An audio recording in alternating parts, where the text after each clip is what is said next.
15% of the world's population lives in Africa. Yet at the United Nations Security Council, Africa has zero permanent seats. Zero. How does that even make sense? Hey everyone, it's John Kimani. Welcome back to the Diaspora Mirror. Today, let's talk about why Africa is begging for a seat at the table and why the world keeps saying no.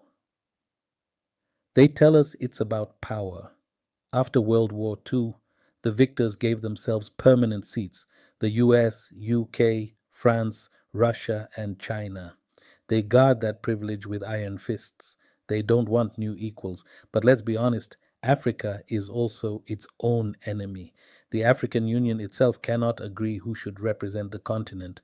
Nigeria, South Africa, Egypt, Kenya. That disunity is the easiest excuse for the world to keep us out. Think about it. Europe, smaller in population, holds 2 seats. Africa, home to 1.4 billion people, gets nothing.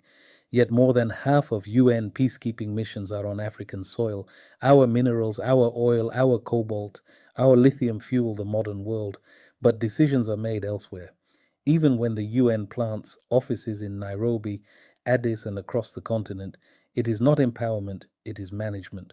Nairobi may host more than a dozen UN offices, but that doesn't mean Africa has power. It just means they station here to keep an eye on us. And then there's leadership. When money comes in, what do our leaders build? Convoys, mansions, egos, pockets. They don't build systems, they don't build nations, they don't build respect. Instead of uniting as a continent, they compete for handshakes abroad. President Ruto, for example, spends billions lobbying for a global role, smoothing his way into expensive meetings. But even when he speaks loudly about Africa's rights, fellow African leaders have walked out on him because he does not carry the unity of the continent. Kenya may feel entitled because of Nairobi's UN offices, but entitlement is not legitimacy. And here is the truth: the world does not recognize Africa because too often Africa's leaders do not recognize their own people. Respect starts at home. Until African presidents stop selling out their nations, until they stop eating 90% of road money, until they stop ruling like demigods instead of servants, the world will keep treating Africa as a child at the door, not a partner at the table. So maybe the real question is not why Africa doesn't have a seat at the UN Security Council, but whether Africa should keep begging for one at all.